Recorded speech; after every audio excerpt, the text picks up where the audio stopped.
Bonjour à toutes et à tous et bienvenue dans ce 30e épisode de notre podcast Veto by Reverdy. Dans ce podcast, nous allons parler de l'alimentation du cheval et de son bien-être, un sujet qui a été évoqué avec notre Veto Aneva lors de notre dernier live. En gros, on dit bien dans son ventre, bien dans sa tête. On a évoqué un petit peu en quoi son alimentation joue sur le mental du cheval, quelle ration pour préserver sa santé physique et sa vigueur, quel mode de distribution privilégier pour limiter notamment le développement de troubles du comportement. On a abordé un petit peu tout ça durant le live et on va reprendre un petit peu les principaux points abordés durant ce podcast avec Aneva. Hello Aneva. Bonjour Faurie. Tu vas bien?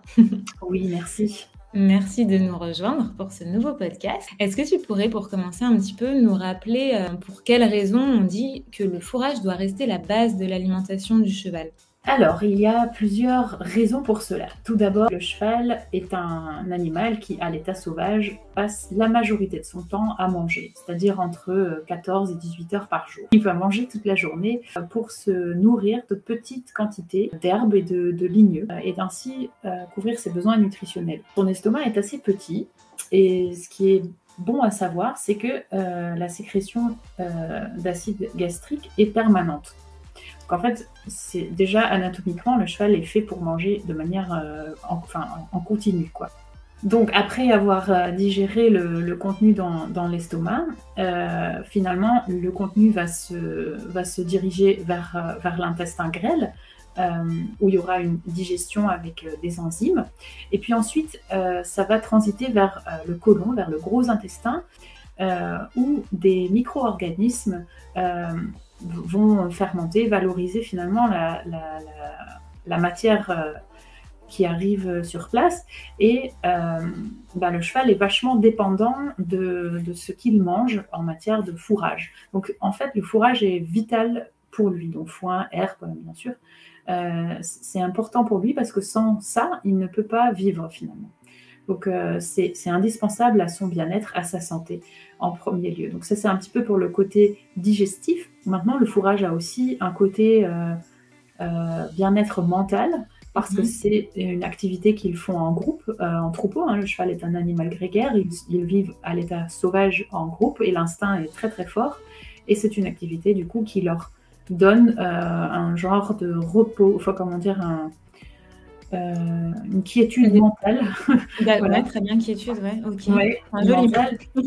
Oui, de faire cette activité en groupe en fait. D'ailleurs, si on observe les chevaux qui sont dans un champ, on les voit souvent manger assez près d'ailleurs les uns des autres. C'est un facteur de tranquillisation, voilà. Et d'occupation et de tranquillisation pour le cheval.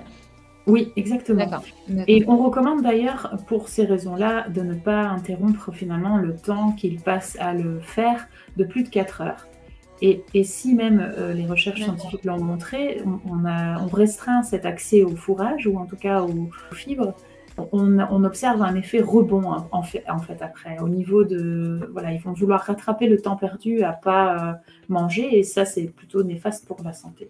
D'accord, ok. Il va manger plus vite. Voilà. De toute façon, idéalement, il faut que le cheval en ait à volonté, et dans tous les cas, bien respecter, ne pas dépasser 4 heures de jeûne, c'est ça? Exactement. Okay. Et si tu parles de quantité, finalement, on le disait déjà pendant le live, il faut penser à environ 12 kg bruts, donc on parle de foin, là, ou en tout cas, oui, voilà, plutôt de foin, avec 85% de matière sèche. Ça, c'est ce qu'il faudrait pour une journée, pour un cheval de 500 kg. Et pour un cheval qui mange de l'herbe, juste pour donner une idée, c'est beaucoup plus important parce que l'herbe contient beaucoup plus d'eau. Et donc, on serait autour de 60 à 80 kg bruts, donc avec une matière sèche de 15% environ. Et ne pas oublier aussi que le cheval consomme... Oui, c'est énorme. C'est clair. En plusieurs brouettes. Et il faut aussi penser que le cheval consomme autant la nuit que le jour. Donc voilà, le cheval mange vraiment tout au long de la journée. Et ça, dans son bien-être, c'est important de le respecter. Donc, notamment pour ceux qui nourrissent le soir. C'est vrai que si le cheval a accès toute la nuit à son fourrage, et que le cheval est confiné, eh bien, c'est quand même mieux pour lui. Ok, donc le fourrage est super important et pour le côté la santé digestive du cheval et pour sa santé, donc qui va de toute façon, sa santé digestive, donc sa santé physique, si je peux parler comme ça, va de toute façon impacter son bien-être mental, mais aussi le fourrage a un lien direct, la disponibilité du fourrage a un lien direct avec son bien-être mental dans le sens où le fait de manger toute la journée va apaiser et occuper et apaiser le cheval qui en a besoin. Oui, exactement. Ça l'occupe une partie de la journée, oui, tout à fait. D'accord, super. Ensuite, on a vu pendant le live qu'il y avait quelques règles à respecter concernant le mode de distribution, alors que ce soit pour la ration fourragère ou la ration d'aliments concentrés, si le cheval en reçoit une, pour respecter un maximum le comportement du cheval à l'état naturel et sa physiologie digestive. Tu pourrais nous en rappeler les règles justement qu'il faut respecter, les principales ? Alors, en matière de fourrage, si cela est possible et que le cheval ne souffre pas de maladies métaboliques ou autres problèmes, le fourrage doit être accessible plus ou moins en permanence. Maintenant, je conçois que cela soit pas toujours possible dans toutes circonstances.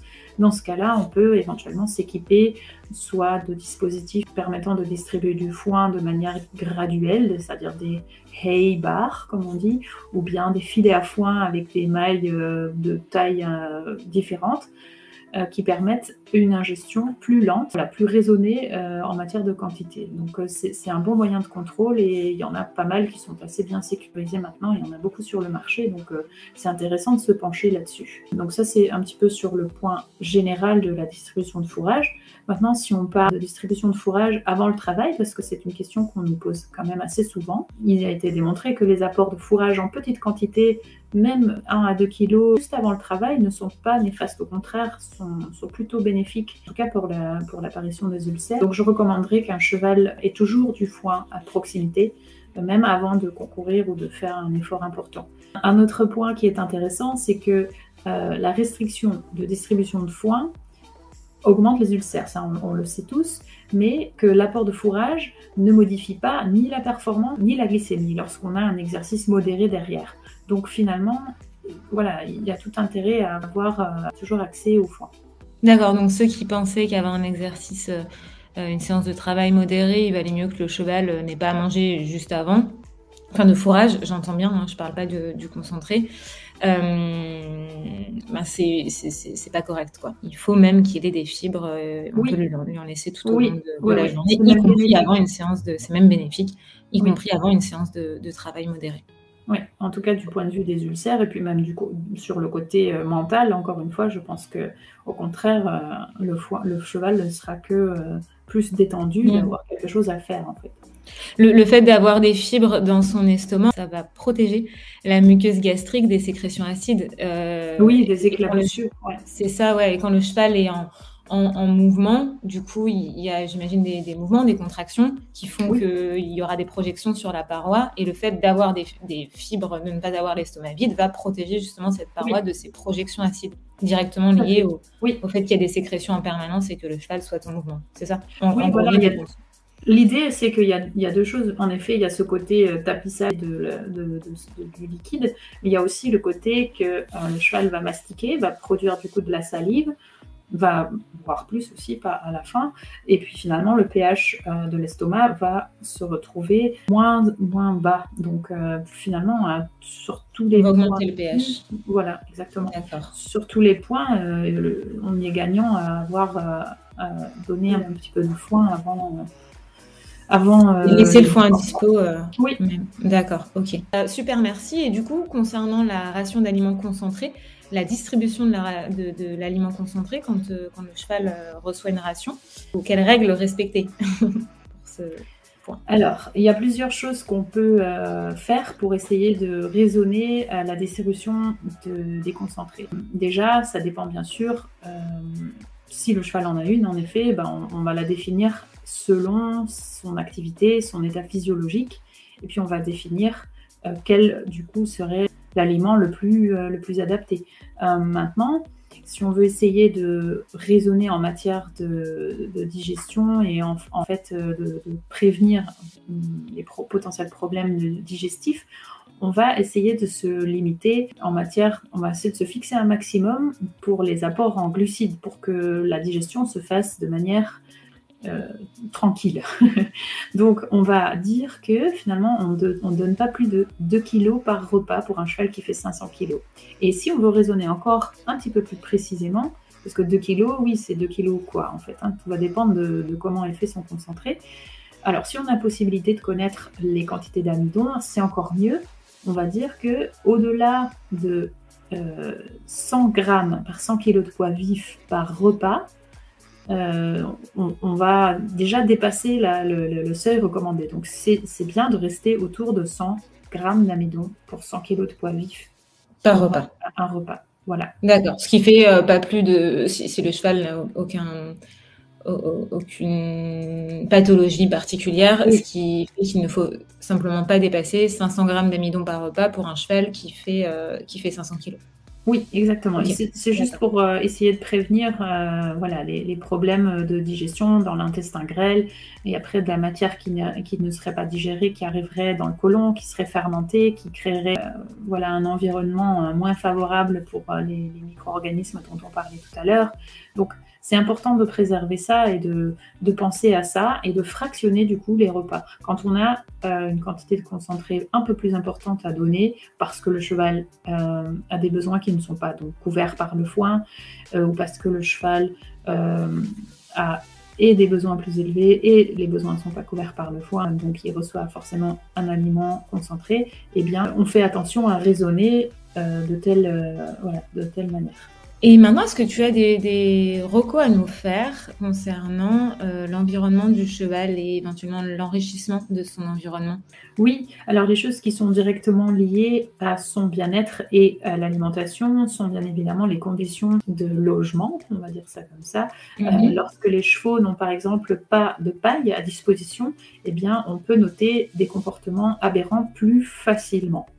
C'est-à-dire que les chevaux vont peut-être développer, vont peut-être moins avoir à grignoter, moins avoir à faire, ils vont s'ennuyer et c'est de là que peuvent partir tout ce qui est des troubles de comportement. Donc on en a parlé pendant le live, mais ça peut être tiquer à l'air, ça peut être tiquer à l'ours. Et les tics qu'il peut développer, quoi. Oui, exactement.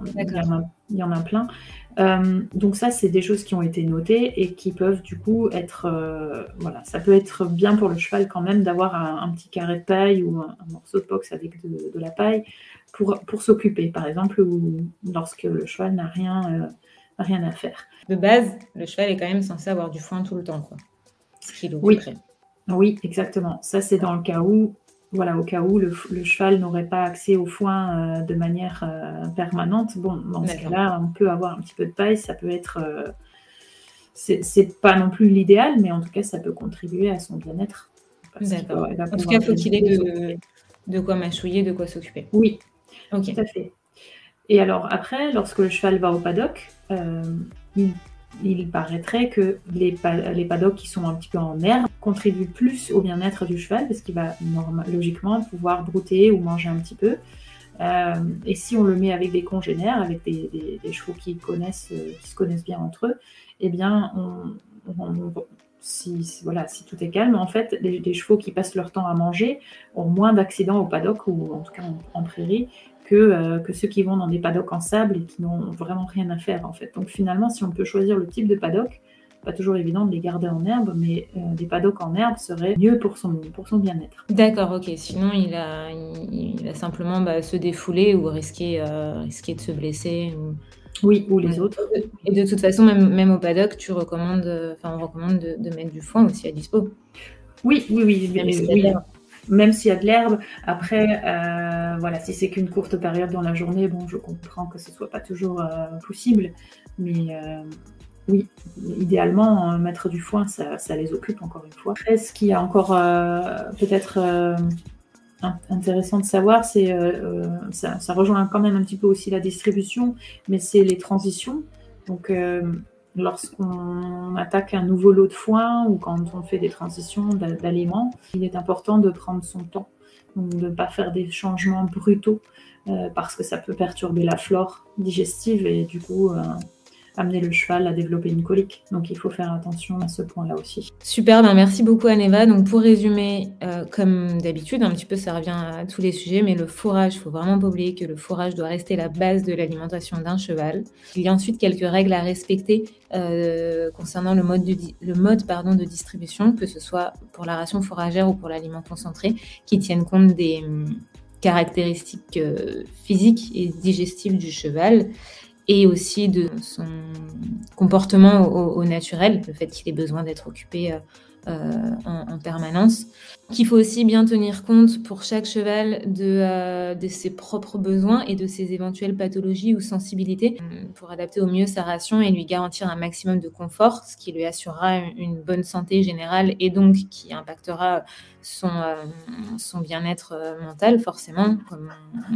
Voilà, si on est bien dans son corps, on ira tout de suite mieux dans sa tête. Et puis ensuite, il y a aussi quelques bonnes pratiques à mettre en place concernant son environnement, l'environnement du cheval et l'enrichissement de son environnement, que ce soit socialement, par la disposition, la recherche, la mise à disposition de nourriture et autres types d'enrichissement pour lui, toujours lui garantir un maximum de sérénité. L'idée, c'est de coller un maximum à son comportement à l'état naturel, en fait.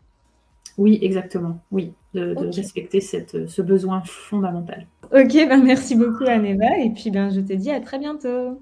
À bientôt. Et merci à toutes et à tous d'avoir suivi ce nouvel épisode. Bye bye.